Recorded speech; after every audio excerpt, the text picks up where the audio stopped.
Hello, we're back with the Redbrick Sport podcast, and this week it's Premier League. I'm joined by Nathan. Hello. Harry. Hello. And Alex. Hello. It's a small cast today. Let's jump straight into Chelsea Arsenal. Alex, you like Arsenal? Do you like them after this game? I still like Arsenal, yeah. I'm still a fan of Arsenal. I wasn't going to watch this game, to be honest, because I knew what the result would be. But we always lose to Chelsea. I mean, I'm glad that we've scored a goal for the first time at Stamford Bridge in 4 years. That's a small victory. As you can tell, I'm quite down about this. It's sort of symptomatic of our season. We sort of, we do well until like January, February, lose a few games, and everyone says Wenger's going to go, and then he gets offered a new deal. We finish top 4, repeat. Or also Bayern. We always lose to Bayern in the Champions League at some point of the season. So, yeah. Yeah. So Chelsea have won 9 successive Premier League home games now with an aggregate score of 27-4. So they're in sensational form. But who did we think was the standout player for them in this game? Ngola. Yeah, Kante was pretty much everywhere, as usual. I think Victor Moses had quite a good game again, but it was very easy for him, bearing in mind, for the whole of the second half, Monreal decided he was a left winger. I think Chelsea just solid performance. I don't think there was particularly one standout player. I think they all did their Even Courtois made some. Yeah, Courtois made some very good saves in the second half. Times. Yeah. Eden Hazard get a mention for his goal? Maybe, yeah. He's alright. I was disgraced at Coquelin for that attempt to try and hustle him off the ball. It's horrible. Yeah. Did you enjoy Czech, ex-Chelsea player, passing it straight to Fabregas, ex-Arsenal player, for a goal? What annoys me Very nice finish. Yeah, it was good. It was a good finish, but like any professional footballer should be able to get directly into a goal if the goal's open. I just don't know what Chet was doing. And what annoyed me more about this situation is his tweet afterwards. Like, he tweeted almost as if he hadn't made the mistake. What did he tweet? Yeah. He tweeted something along the lines of, like, the third goal underlined it all for me today, or underlined it all for us today, or something like that. Nice. But it's like, take the blame, Chet. Yeah. I think the goal did kind of sum up your performance. Yeah, weak. Yeah. It's this like consternation of like Arsenal's deficiency that just baffles me. It's every time they fold like this, there's like people are shocked. But we've seen it for about 7 years now. And it's always at some point in the season it goes wrong. I think it is. It's just like they fold. It's a weakness. You said before the game you weren't even going to watch it because you thought Chelsea are going to win this. There was no doubt really. They're very well equipped to pretend to challenge for the title, and then maybe they've fallen into this narrative. Maybe it's just like become like a habit for them. Because they're players. They watch Sky Sports News. They know about football media. They'll know they retweet things about Wenger getting sacked. Yes. So they know. Well, okay, on that. So Alex Oxlade-Chamberlain liked to tweet calling for Wenger to be sacked. What do we think should happen with Wenger's situation at Arsenal? Personally, I think to be honest, I think I'll say in a year when we've probably not qualified for the Champions League for the first time forever, when we've got some random manager there, I think we'll regret it. At the moment, it seems like the right decision to make because it's sort of like a period of stagnation. You need a new face. Whether that comes at a cost of sort of a rebuilding process. Yeah, I wouldn't really mind. Do you think I don't think you regret it at all. I look back at for us. Obviously, we've had struggles for 3 years now. Like Moyes, it was tough, right, that first season. But in the same way, because it was the first season, something different. Obviously, we were the champions. It's a bit hard to then finish seventh and take it. But I had a season ticket for the first year that year, and in some ways, it was strangely entertaining and I don't know, purgatory, just of everything that I know. And it was like, okay, we're not going to have everything our own way. And it doesn't mean you can't come back. Even better in the Do you future. think what happened at Man United is putting off the Arsenal board in terms of sacking Wenger? I think perhaps it may be the style of appointment they make. Because I think the sort of obvious, like, Moyes-esque appointment would be Eddie Howe at this moment in time. Yeah. I don't think who's one instead? I have no idea. Yeah. Literally, like the one that's been there. I wouldn't want Simeone. He's not like fitted to Arsenal. No, like, it's not. Simeone's like a Mourinho, version 2. Like he's like that way inclined. Whereas I think, to be honest, the one that's been rumoured the most is Allegri from Juve. Yeah. I wouldn't mind Allegri. I'd like him to just come here and try it and see how he does. What about the Dortmund one, Tuchel? Yeah, it wouldn't. Yeah, be all right. Yeah, his style is very sort of fitting with the way Arsenal play. But again, his teams are quite vulnerable at the back. So I just think, as you say, it's not like yours aren't now. I just think it's this stagnation, as you say. Yeah. Like now, if you a fresh face, I think it'll help them out. I really do. The only other thing from this game that is a potential point of discussion is concussion, because Chelsea's first goal was Marcus Alonso leaping higher than Hector Bellerin. In what we talked about this before the podcast, we didn't really think it was a foul, but obviously there was a lot of contact, and Bellerin went down and apparently didn't know what the score was when he was going back up. So does football need some sort of concussion protocol like sports like American football and rugby have? Interesting question. I remember last year I had a lecture all about concussion in sport, and they told this like moving story about how some like 15-year-old kid playing rugby hit his head, and his dad forced him to go back on the pitch. Then after went to hospital, and he like died of a concussion. And now his dad is the head of this charity sort of warning sports for concussion and stuff. So it's one of those that like you don't really, you kind of think, oh, it's fine and stuff, and it's not really a problem until something happens. But saying that, I don't know, it seems like Wenger just used this specific case as an excuse to attribute the defeat to something other than his tactics. All right, let's talk about probably the craziest game of the weekend, which was Everton-Bournemouth. Finished 6-3. Romelu Lukaku got 4, and Ross Barkley celebrated before he'd put the ball in the back of the net. I think a lot of people were wanting him to put it wide at that point. So Lukaku scored the Premier League's 300th hat-trick. Can someone try and dissect this game for me? No.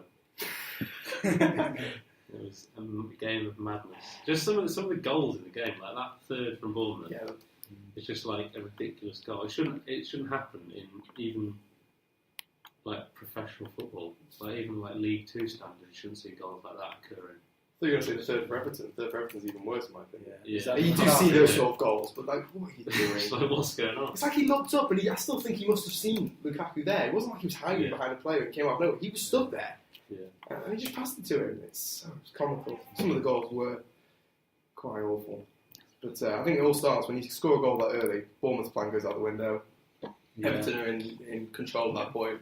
And both teams are always less scoring. Quite open attacking. It was a great first goal, to be fair to Everton. I don't want to criticise the defence too much. It's a really good first touch and a really good goal. Everton are back on track now, but does it look like the top 6 is going to be too hard to break into for them this season? I think it depends on Liverpool's form the next few weeks. If Liverpool, in the next 4 games, if Liverpool win 3 of them, I think there's no chance for Everton to break into that top 6. I think if Liverpool don't win, I think they've got to sort of start winning again. Because Everton are in really good form as well. I think that's going to be a problem. I don't think there's much chance of getting top 6. But on top of that, even though Everton are on good form, they've still got a bad result in them. I think they're away at Middlesbrough next week. And like I know Middlesbrough are off form and Everton are off form, but I still wouldn't be surprised if they draw there. It's the sort of thing which, and those are the points that will kill them. Spotlight's off them as well to an extent. I think that helps them though in a lot of games. Like I think that's allowed. Say if they were in the top 4 at the moment, I think Tom Davis wouldn't have stepped on the pitch. Same with Lookman starting in the game Saturday.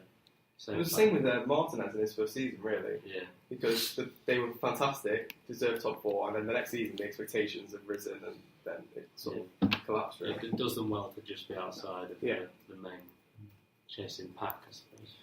All right, let's move on to Manchester City, who only just beat Swansea, but still look pretty good. They had a lot of chances, a lot of possession, and they've won their last 11 home games against Swansea.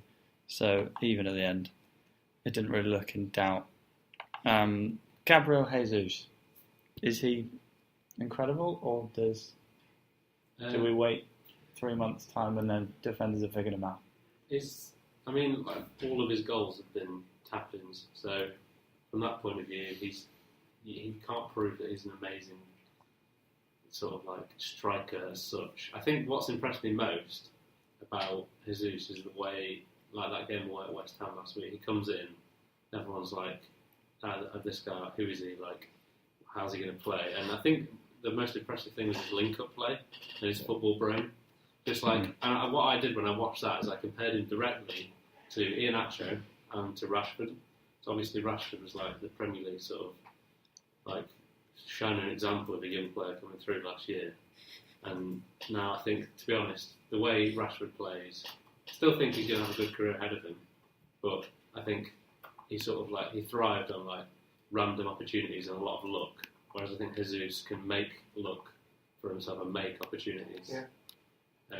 He looks like he's been playing in the Premier League and at the top level for much longer than he has. He plays some great first-time flicks. Yeah, I was going to say, like his goals may not have been wonderful or exquisite or anything, but like you say, one flick, he just sort of turned it around and behind. He went to Silva if that's what you're thinking of. And it was just like, wow, he knew Silva was there and he executed it perfectly. Yeah, because I think a lot of young players would take a touch there. Yeah. And he just, But what about Sergio? Yes. Keeping Sergio Aguero out the team. Is he on his way out of Man City? Well, he said something, didn't he? It was very surprising, and it just makes me love Aguero even more. So he said, in these next 3 months, I have to help the club, and then they will decide if I replace him or not. I mean, that's like crazy words from a man who's literally been, the forefront of City, and just literally one of the best players in the league, if not the best player in the league for the last few years.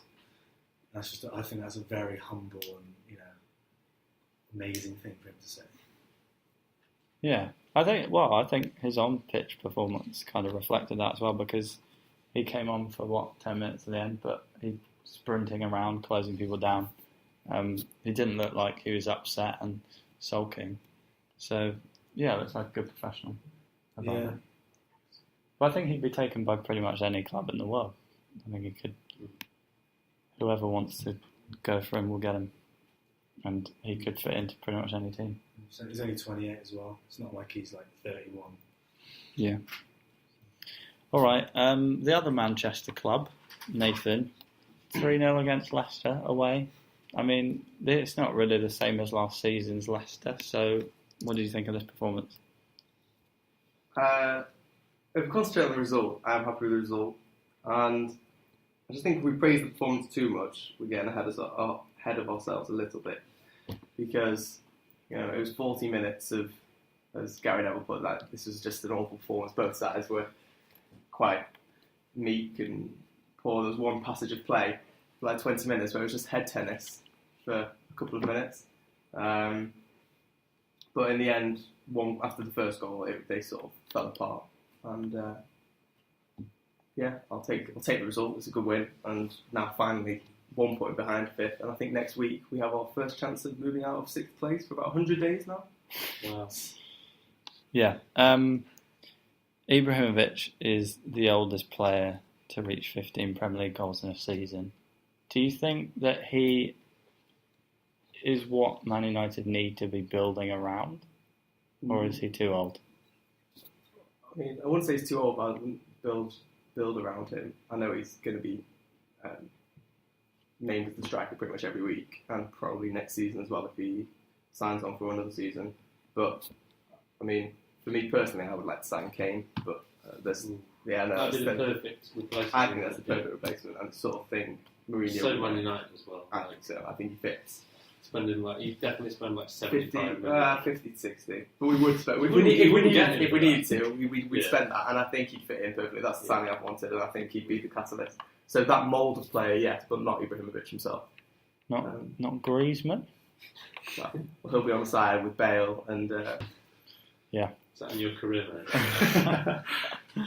All right, Leicester. Sorry. No, please.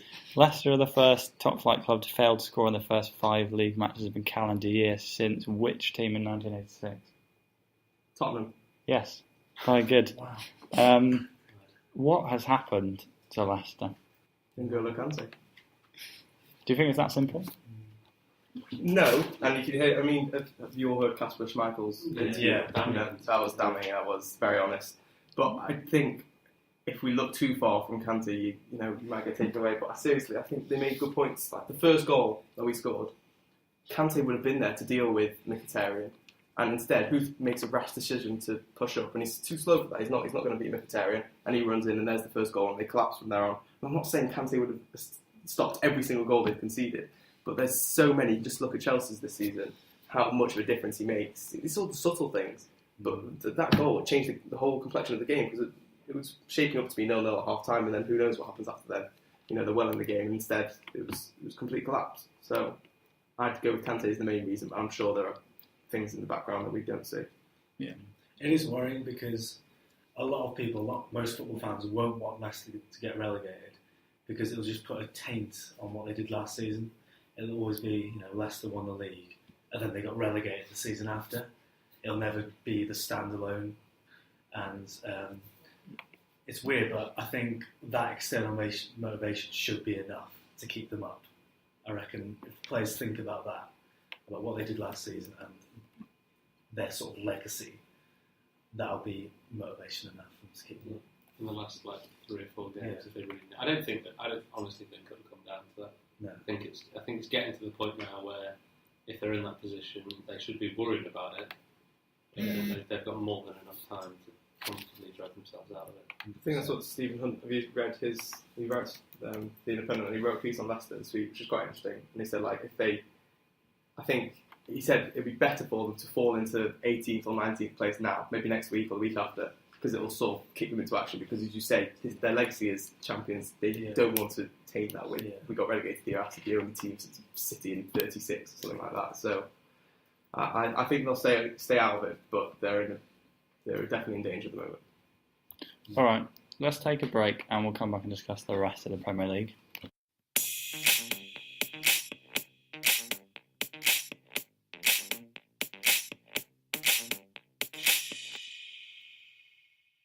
Right, we're back. Liverpool lost 2-0 away at Hull, and their atrocious run continues. Should we start with do we want to start with why Liverpool have been so bad recently, or Hull's resurgence? Hull's resurgence. Tell me about Hull's resurgence, Al. I don't know. It's kind of been very weird because they've sort of had a really bad transfer window. I mean, they did well on deadline day, bringing in, is it Grosicki? Yeah. And Alfred N'Diaye, who actually has Premier League experience, interestingly, at Sunderland. They did well, because they're players who I think could play at possibly a higher level than Hull. And that centre-back as well, Ranocchia from Inter as well, not a bad signing. I think that they did well to bring those players in. Admittedly, it probably was in a bit of a rush. But I think the way that Silva's the way his team's playing, especially at home, you've just got to say that's so impressive. They got another top 16 on the weekend. I think it is. Got Arsenal away. Yeah, that's it. Yeah, Arsenal. That's another 3 points in the bag, isn't it? Yeah. It means that the relegation battle's just mad now, isn't it? There's 2 points separating the bottom 6. Crazy. Right, Liverpool. What has happened? Do you think it's the interruptions of obviously Coutinho's injury? You've got Mane away at AFCON, Matip away. What do you think? Or do you think it's the effect of Jurgen Klopp's high pressure tactics kind of wearing the players down? What do you think? Well, we talked about last week about the wearing the players out argument and how I just don't buy it at all in any sense. Even mentally as well. It's just, clubs even hire psychologists nowadays and stuff. So let me put a counterpoint to that. Why would they hire psychologists if this was not a problem? Ooh. Well, it's more like they've left the mindset of winning. So everyone knows this is all cliche, like winning is a habit. And it seems that Liverpool have, lost that habit. Yeah, latching on to that, it's you can see recently. I mean, this is the start of a bad run. I think the last game when they won was City in the league with City at home, and from then when they got back, they had Plymouth, and they rested all the players, and they drew. They did the same against Southampton, got knocked out of the cup. They rested them against Wolves and got knocked out. And even though it wasn't their first team that were the ones susceptible from getting knocked out, it sort of breathes the rest of the team that, winning isn't that important in certain cup competitions. And in league games, that form just dips a little bit, confidence. And then, as I said, confidence is eroded now at Liverpool. And, I mean, as the United fan, it seems like they've lost their purpose a bit. And it was about 2 months ago, it was all like, we've got Klopp, we've got a great manager now, we're scoring loads of goals, we've got like a purpose, we've got a thing. We're Liverpool, you assign this thing to us. It seems they've lost that completely, and they're just sort of searching for whatever. Yeah, I think it's too easy to say, that like teams have found them out, because that's what a lot of people have been saying. Defence, like they've struggled to create chances, but against Hull 1-0 down, they still created quite a few chances. It's just that, I guess, that confidence in front of goal, the ability to stop the counter attacks again, being a problem. I think Lucas started this game at centre back. I think everyone's aware that he's not the centre back, and Pro shouldn't be playing there. I think it's just amusing that we saw Cameroon win the AFCON this weekend, and Matip, who rejected that, was Hull enjoying a 2-0 defeat. But I do think if Liverpool do want to get better, they're going to need. We say it all the time, we say it every week, but defensively, it is a problem. They're conceding rubbish goals every week. Counter to your point, though, did you see that Andy Carroll said that Lucas was the hardest defender he's played against this season? Seriously? Genuinely, yeah. In an I've interview, not seen that, no. yeah, I'm not even joking. It sounds like I would be joking. Hardest as in he'd offer him out? No, I think he just said that he was like The hardest to play against? Yeah. Yeah, as in was so committed to staying with him and knew how to defend properly against him, which surprises me. Yeah, if there was one player you could pick out in the whole of the Premier League that would do well against Lucas, it probably would be Andy Carroll. Yeah. All right. That's top of the table. Bottom of the table, Harry, you mentioned that the relegation battle is getting very interesting, and a game that threw that even more up in the air was Crystal Palace Sunderland. Sunderland won 4-0 away, and I think it was a mixture of some pretty good finishing from Defoe and terrible Crystal Palace defending. But Jack Rodwell has finally done it.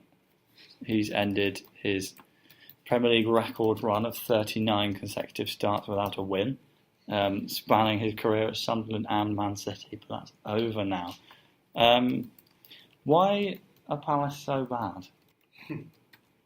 Sam Allardyce bringing a regressive style of football. They weren't bad last week, were they? Yeah, exactly. Bournemouth away 2-0. Great result. It was an absolute collapse. It was almighty. We're not going to see the likes of for a while. It was. I think it happened very quickly. I think that's like the sort of, you have like a sort of optimum time for scoring goals against a team. It's usually like after you've just scored. Yeah. That's when they're most weak. So I think that the fact that they scored most of their goals in a very small period of time. And they weren't terrible goals. No, that Didier and Don goal was. Yeah. And the first finish Don was the one that started the 3 and 6 minutes sort of thing. Exactly. Yeah. And they were all actually good finishes, but you can see why the defending was horrible. It reminded me a lot of what Villa did to Sunderland about 2 years ago, when Villa went 4-0 up at half time, and it was just like what's going on here now? Hmm. And then obviously it ended 4-0 as well, like this game. I think it's one of Palace is just going to have to write off quickly. And Allardyce was quite. I mean, he is quite frank in interviews. He's quite good to listen to. He was honest. He didn't have any problems with anything. Just saying he expected the fans to be even worse than they were because it looked like anarchy behind that goal when that fourth goal went in. And I think it's just one of those things you have to write off and get on with next week and basically try and forget about it because there's nothing they're going to be able to glean from that really. Yeah, that's probably the best way to just not pretend it didn't happen. Yeah, acknowledge it, but still, erase it from the memory. Yeah. And when I heard that Allardyce had gone there, I thought he'd be all right because they have what looks like on paper a fairly good team, good striker. And a good squad for Allardyce as well. Exactly. Sort of being a big striker. Yeah, nice wingers. But yeah, he's going to have to stop that slide fairly quickly. Other results in the Premier League: West Ham won 3-1 away at Southampton, and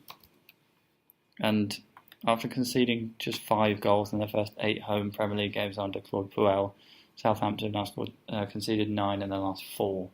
So they're on a bit of a downward spiral. Watford won 2-1 at home to Burnley. And Bai Niang, goal and assist. Looks like he could be an alright signing for them. His header was brilliant, so watch that. Yeah, I remember he burst onto the scene at Milan.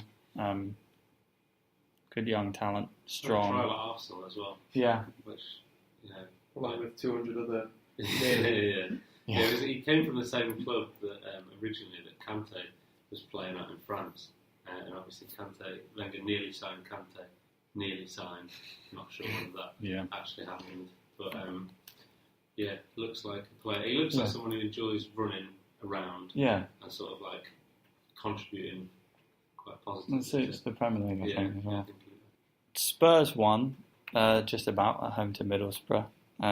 Kane scored again, and he's now scored against 23 of the 25 different opponents he's faced in the Premier League. Tottenham are kind of a bit under the radar again here, with other teams having some big or more dramatic results. But where do you think they're going to finish this season? Second. Third. Fourth. Yeah, somewhere in that top 4 muddle. Definitely top 4. I think that with that Kane stat, I think one of those 2 teams that scored against is Man United, but I'm happy to be picked up if I'm wrong. All right. I'm sure our avid listeners will pick you up on that if you're wrong. And the only other result was West Brom beat Stoke 1-0 at home. James Morrison. The Berahino thing was quite interesting. Yes. Yeah, so Berahino failed a drugs test while at West Brom, and then that was kept under wraps because for some reason the FA have a policy that if you fail a drugs test, they don't make it public. Is that possibly following the Livermore incident? Maybe. I think it might have. But I still find it slightly weird because in any other sport, it's just when you hear it, you're just like, why does no one know about it? Yeah. And does that point to the fact that it was West Brom that revealed the information? Yeah, so this is the thing. Stoke accused West Brom essentially of leaking the information as soon as Berahino went to Stoke. The timing is convenient, but obviously we don't know what's going on. It was a weird one because obviously all the West Brom fans hated Berahino and wanted out of the club. But did they just assume that he was refusing to play or something? See, do you reckon the West Brom fans hate Berahino less now they know that he was just smoking weed? Rather than refusing to play? Maybe a little bit, but it's I mean, it went quite conveniently with the whole he doesn't want to play football, he's not going to sign a new contract narrative, didn't it? But obviously that was turned out not to be true. I think they'll hate more the fact that they're just being fed lies the whole time, which obviously doesn't help you. So, like, West Brom, they dislike the West Brom board for keeping. Yeah, potentially. I'm not a West Brom fan though, so I can't. No one is. No, there's a lot of West Brom fans in this uni. Half of UBCC is West Brom fans. We'll find one for next week and ask them and let you know the answer, dear listeners. Right, we'll take a break and I will discuss the lower leagues as Nicola has lost her voice.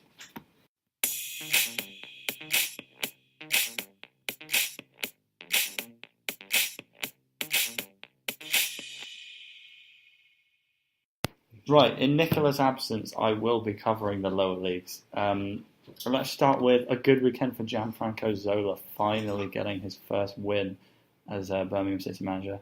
They're playing at home against Fulham, and the away side went down to 10 men, and Lucas... It wasn't a red card, by the way. So I was at the game, and it wasn't a red card, in my opinion. Okay. It was a very tasty challenge. Tasty. But... Agricultural challenge. Agricultural, yeah. Yes, anyway, Lukas Djukanovic capitalised 7 minutes later, and they're 12th on the table now and have 40 points. Saturday evening saw another event of Aston Villa losing in the final moments of the match. You're playing Nottingham Forest away, weren't you, Harry? Yes, we were. Can you tell us about this, actually? I didn't actually see the game because I was on the train. Oh, right. Well, let me tell you then. Well, You took the lead as Codger scored. I know, I also know what happened. Yeah, I can't give any, Codger scored. Assombalonga equalised just before half-time. Grealish was sent off for his second yellow in the 78th minute, and you held out until the 93rd when 17-year-old Ben Brereton scored the winner for Forest. Villa drop now to 14th and remain on 36 points, which is 4 behind Birmingham City. Yeah, but unlike Blues fans, I don't really care that much. I care that we are 14th. It doesn't matter who's above and stuff. I just care. It's a disgrace, really, isn't it? Let's be honest. At least you're not a Wigan fan. Fair. In League One, Coventry City's poor run of form at home continued as they lost 2-0 to Millwall. They're still at the foot of the table on 21 points.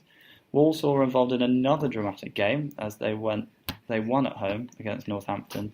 They actually went behind after John Joe O'Toole, the legend, scored for the Cobblers in the first half, but Matt Preston equalised in the 64th, and Erun Ozduma put the Saddlers ahead just 5 minutes later.